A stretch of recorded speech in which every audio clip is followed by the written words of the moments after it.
Previously on Alan Wake, Alice has been kidnapped. Alan, please help me. Alice? You'll do exactly what I say if you ever want to see your wife again. I can't tell anyone except my agent Barry. Damn it, Barry, they'll kill her! You're my best friend, and I'm worried that you're not right in the head. The ransom is a manuscript I supposedly wrote that's coming true before my eyes. It happened just the way it was on that page. So dark. I have found only a few scattered pages. I want the entire manuscript. The deadline is in 2 days. I found Mr. Wake's pages. Good girl. How the hell did she get her hands on the manuscript anyway? I don't know. She's resourceful. I told you were too hard on her. Listen, I found out all sorts of interesting stuff while I was digging around. Yeah. Mr. Wake, it's Sheriff Breaker. We have an FBI agent here, Agent Nightingale. FBI? He's anxious to see you. You'd better come to the station. Okay, I'll be right over, Sheriff. Let's make this quick, huh? Help you folks? Name's Randolph. I'm the manager. We're looking for Rose. Works as a waitress down at the diner. Rose, sure. Nice girl. Who wants to know? I'm Alan Wake. The writer, huh? I heard on the radio you were visiting. Well, I'll show you her trailer. That Rose, she's a nice girl. Always pays her rent on time. As I was saying, Al, I found all sorts of weird stuff from the local newspaper's archives. This place is crazy. Disappearances, mysterious deaths, urban legends come true, and get this, most of this stuff takes place around Cauldron Lake. Well, you ain't wrong, mister. The Indians thought the lake was a doorway to the underworld. I'm the God-fearing type myself. I don't hold with that sort of thing. Yeah, okay. Anyway, there was an island there owned by a guy called Thomas Zane. Now, some of the articles I found about him make him out to be a famous writer, but I ran a bunch of searches, couldn't find a single thing he wrote. Zane was heavily into diving, so much so that the place came to be called Diver's Isle. But the volcano under the lake erupted in 1970, and Zane went down with the island.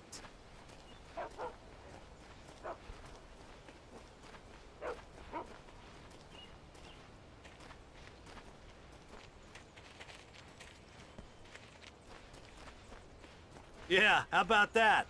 It was there in the morning, as if it had fallen from the sky. But it would take a tornado to lift something like that. We're damn lucky it didn't crush any of the trailers.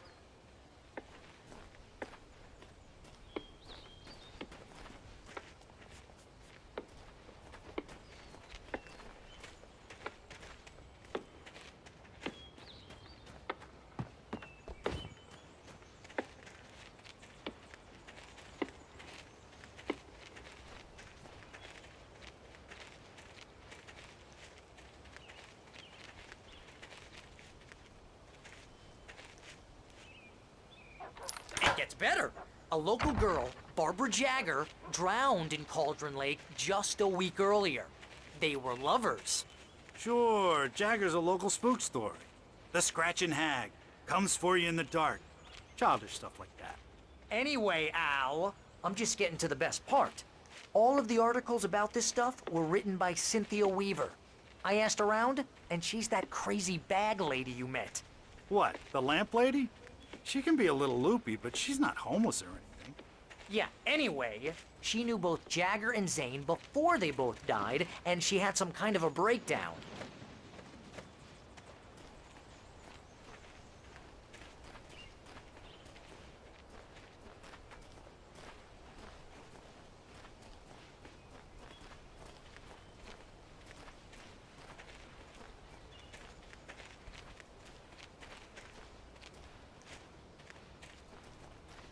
Well, mister, this here's Rose's trailer. You mind me asking what you want with her? We're just here to talk to her, pal.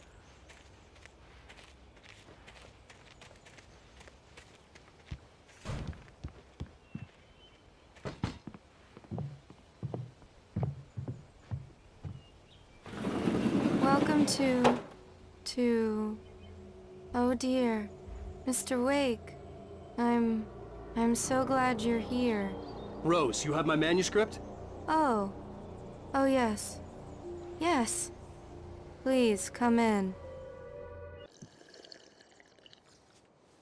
Hey, this is really good. Rose, Yes, my manuscript. I really need it. I understand. I know what you need. A muse to inspire you. Oh, for Barry. She doesn't have anything. Yeah, hey, Al? Oh, what's... Oh... Barry! What? What?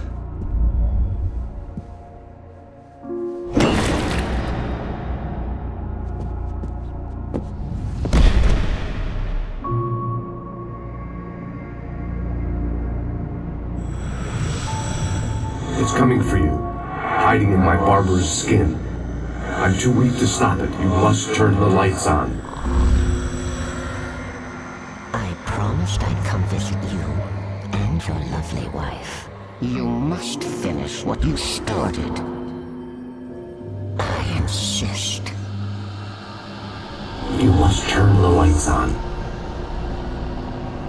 Turn the light on. Back to work, boy.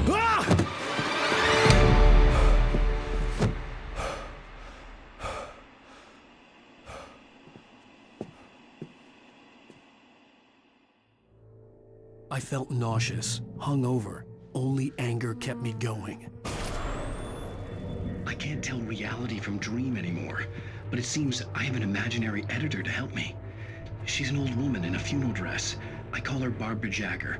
She's very strict. I'm writing faster and faster. My manuscript is being heavily revised. The edits are getting very aggressive, and each day there's less of me and more of her. I hate it, but I know she's right. She promises me I can save Alice this way. She knows more of this than I do. About the complex incantation I'm attempting. About this place. She's worked with another writer under similar circumstances, Thomas Zane.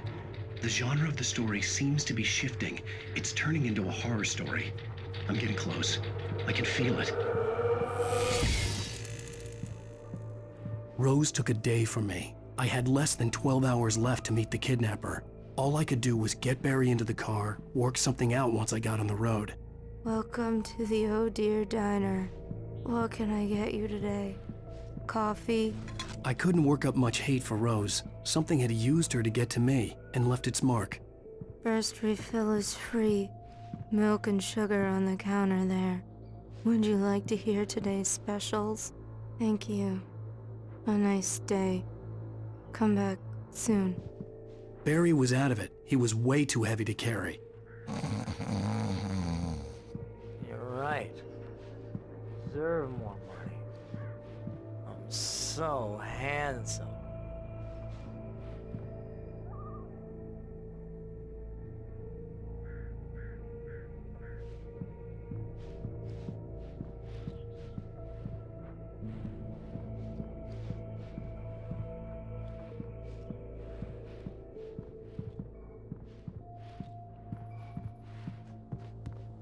My gun and flashlight were gone. I'd have to find a way to get Barry into the car as quickly as possible. There was no time to waste.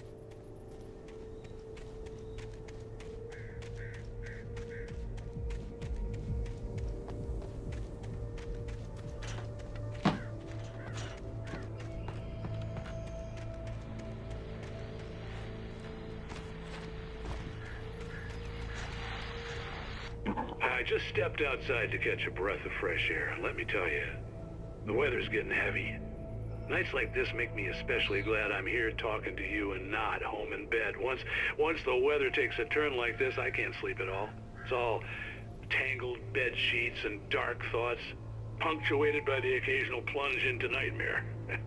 Is it just me? Well, perhaps it is.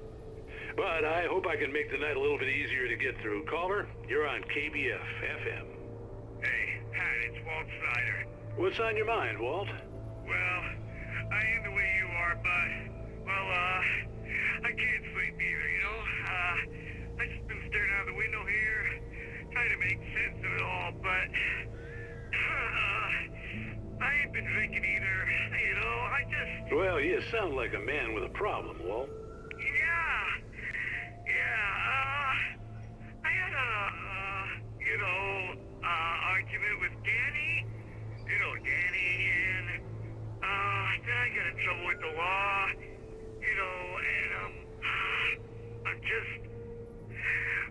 I heard something like that, Walt. Yeah. Well, he's, Danny's my best friend, and, they let me bail today. And now I'm just alone here at the window, waiting. Man, and there's something in the air tonight, man. I was just outside looking up at the sky above our broadcast tower thinking the same thing. What are you waiting for, Walt? I don't know. Something's gonna happen. I think I better go. Well, Walt, maybe... No, thanks, Pat. Well, good luck to you, Walt. Hang in there. Let's take a little break, folks. This weather's really something else, huh? How can I be sure that you'll walk away? Why do you love is that?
Oh, you're gonna get it now.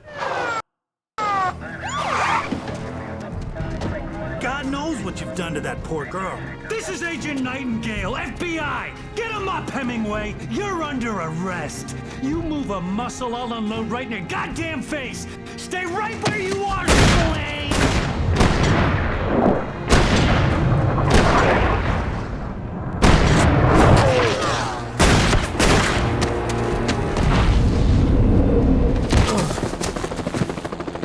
What are? I'm standing right here, you goddamn maniac!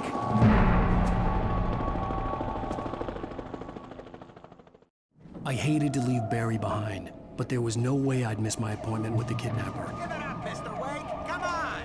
Take it easy on him! Get after it! Don't let him get away! He can't be far!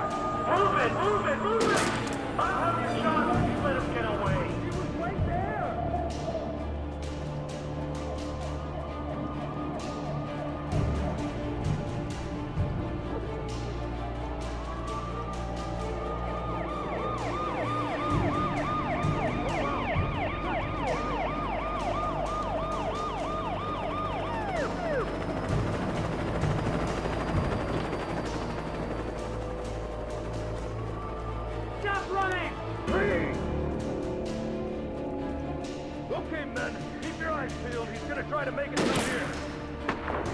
Oh, damn. Over here! Where did he go? God damn it! Where did he go? God damn it! Where did he go? Slipped away. Keep an eye out.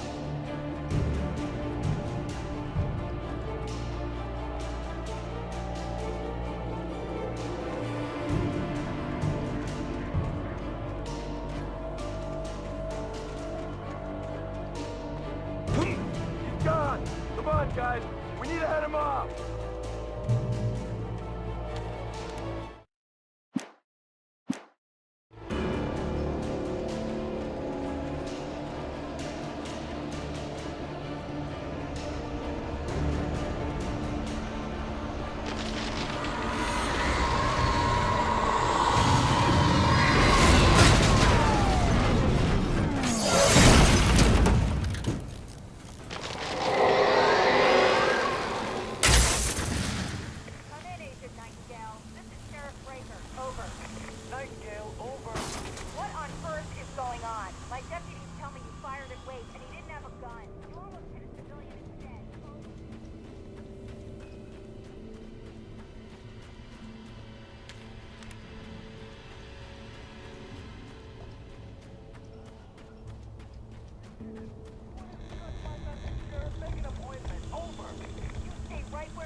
Search the area.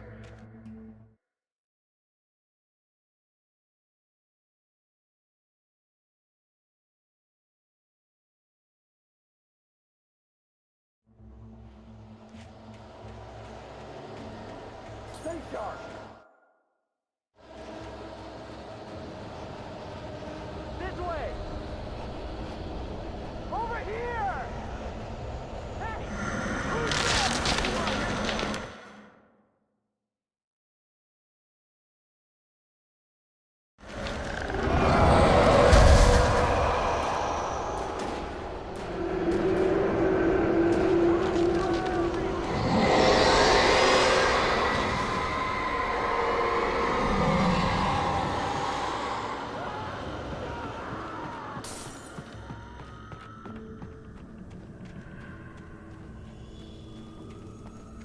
This horror was everywhere I went, circling me. The cops didn't stand a chance. They were after a writer, not a monster. This is Agent Nightingale. I've lost contact with Lucius Lin you assigned to me. It's Wake's doing. Wait, are you seriously telling me that geek writer just took out my deputies? Are you kidding? I mean, have you seen this guy? He wears a tweed jacket. Over. He's the guy we're chasing. If it's not him, who then? Bigfoot? Over. I don't know yet, but I'm not in the habit of jumping to conclusions. That tends to come back and bite you in the ass. Out.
This is James. Mulligan Thornton, come in. Over. Thornton here. James, we got both Wheeler and Rose in custody. They didn't put up a fight or anything. Why, they were... Hey, Mulligan, what are you doing? Come on! Sit down and give me that. James, Mulligan here. Over. Go ahead, Mulligan. Over. We got Wheeler and Rose here. Wheeler's drunk or hopped up on something. Speaking of which, that Fed had a pretty distinctive whiff of Otis Scotch about him, if you know what I mean. Over. I don't have anything on that, Deputy Mulligan. Over. Well, whatever. Anyway, Rose is just being plain weird here. You better get Doc in to take a look at both of them. Over. Gotcha. You better get them here quickly. The, Fed's gonna want to interview Wheeler. Over. Oh, yeah, I'll bet he does. Looks like they have a lot in common. Mulligan out.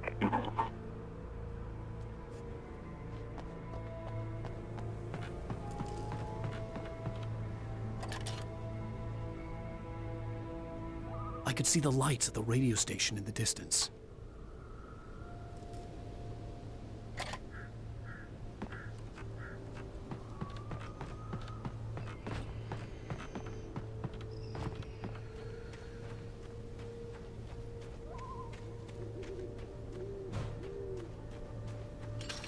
I imagined that the broadcast tower in the distance was part of the local radio station. Maine seemed like a decent guy. Perhaps he could give me directions to the coal mine.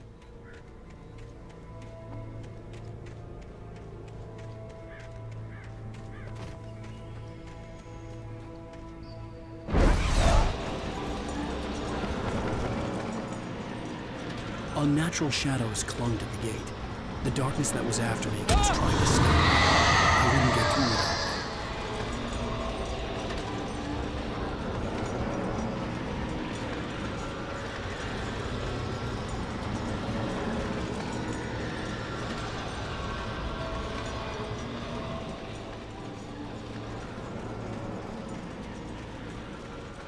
There was no power to the searchlight.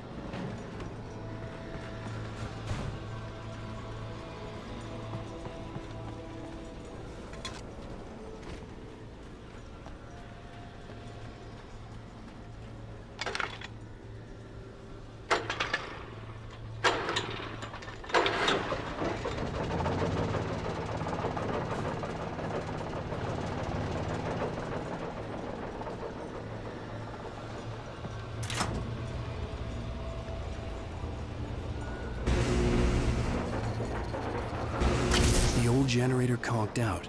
I'd have to see if I could fix it and try again.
Me a moment to recognize the flashbang grenades. They were an ideal weapon for my situation. Team 1, come in. Over. Team 1, this is Sheriff Breaker. Report. Over. Team 2, come in. I need a report. Over. Come on, guys. Talk to me. Come in, please. Over.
And here's another call. You're on KBF-FM with Pat Maine. It's Milt Peabody, Pat. What's on your mind, Milt? Well, I live near the trailer park, Pat, and there's a big ruckus going on over there. Well, that's just up the road from me, too. What's going on, do you know? I don't know, but there's a bunch of police cars there, lots of sirens, a helicopter buzzing around, and I think I heard some gunshots. Gunshots? Yes, sir, like from a pistol. So can you find out what's going on? Because it's just next door and they're popping off guns there. They're still shooting? No, it was maybe 10, 15 minutes ago. It sounds serious, Pat. I'm telling you, it don't sound like no party. Well, I'm certainly going to give the station a call, Milt. Okay. You'll hear it here as soon as I hear from them. Okay, thanks.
hope Maine could lend me a car to get to the coal mine.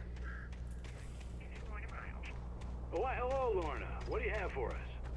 Well, I just don't see why the cops bother with the trailer park. What do you mean? It's a trailer park. Of course you're going to have trouble in a place like that. I mean, what do you expect? The sheriff should be helping us normal citizens instead of wasting resources on those people. Well... They'll have to try to sort themselves out. I'm sorry, but my granddaddy settled in Bright Falls in 1911. Well, thank you very much for that, compassionate viewpoint, Lorna. How can I be sure that you'll walk away?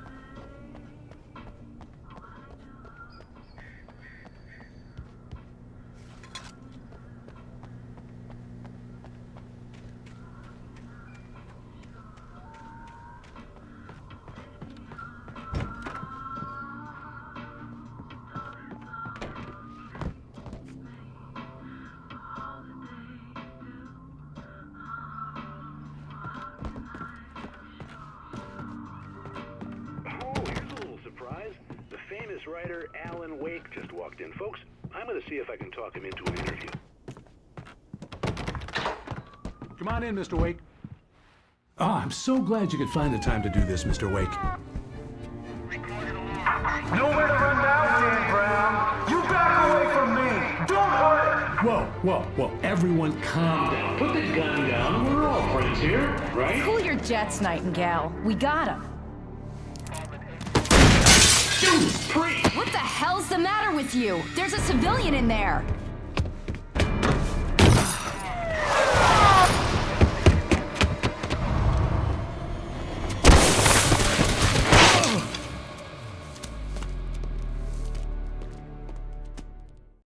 I'll get you yet, even if it kills me. You hear me?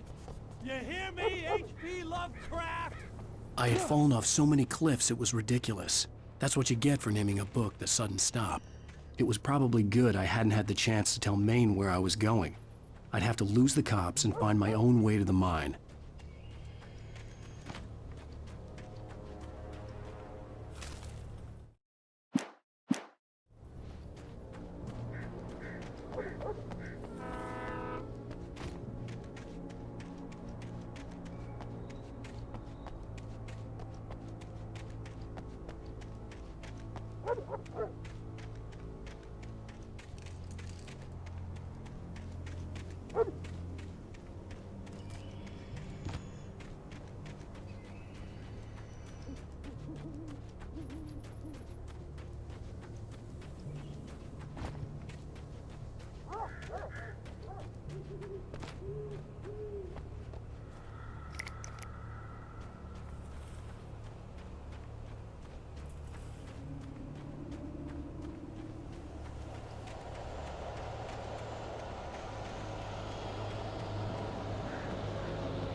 There was no sensible reason for the power company work lights to be here. It was almost as if they'd been left for someone like me to use.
Hello?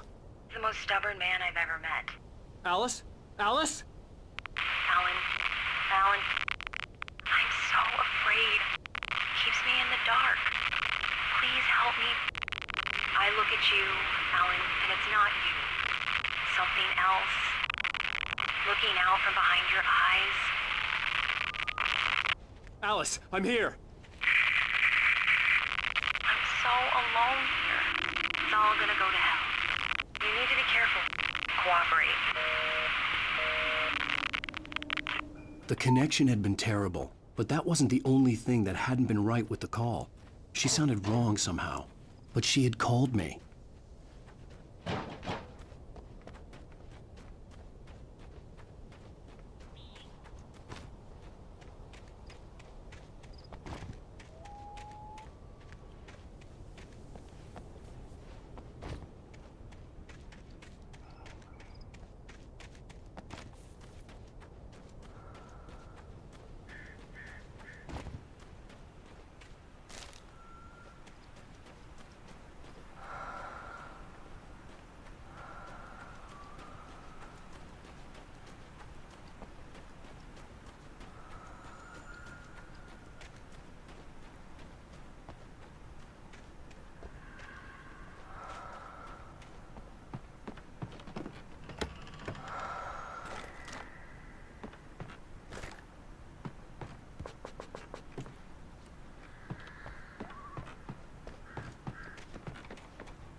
I could see a railway bridge up ahead, and a warehouse of some sort on the opposite shore. I hoped I could find a car from there.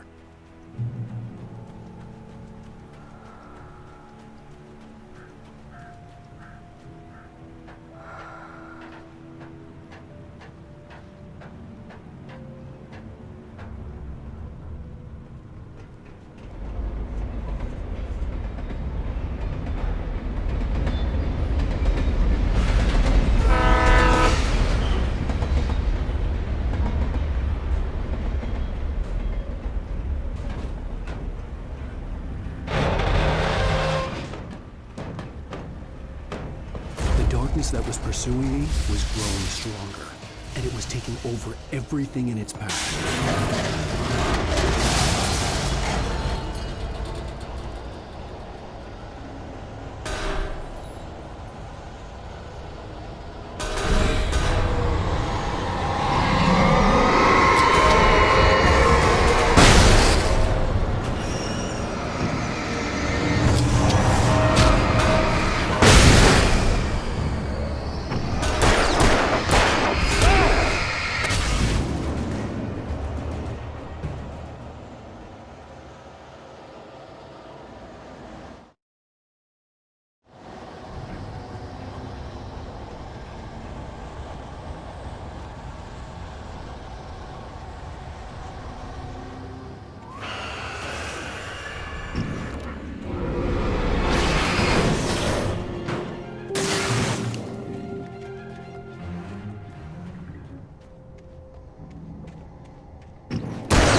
As a teenager, just starting to get interested in writing, Stephen King had been a source of inspiration to me. I thought about all the inanimate objects that had come to life in his books. No one is safe in a good horror story. Certainly not the protagonist. That's what makes them fun. This was anything but. The darkness could possess anything, and it was getting closer.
We take the facts of our existence for granted, unaware that they are merely a thin veneer of desperate self-delusion, covering a vast cosmos of madness and horror. All too often, the stars are right. In Night Springs. Tonight's episode, A Family Occasion. Journalist Alvin Derlis' trip to study the local customs of an insular community in Night Springs has been less than successful. Until tonight. Well, I'm glad you changed your minds about this. Ancient customs, local mythology. My editor loves this kind of stuff. Well, Mr. Derlith, we don't want to feel like we're on exhibition. But you have demonstrated the seriousness of your intent. Oh, I am serious. Really, just do your thing. I'll stay out of your way and observe. Actually, I thought you could assist us. I'm afraid we are a man short. It would provide you with an intimate perspective. Could I really? Of course, Mr. Derlith. Well, I guess that's the least What would I have to do? Oh, here. Let me show you with a kiss.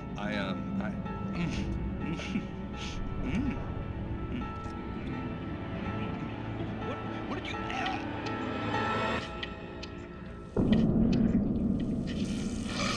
Oh, Mr. Derlith, you have well pleased Nixie Perka, the dweller in flesh. Goodbye. rest is thousand young, and all shall be glory.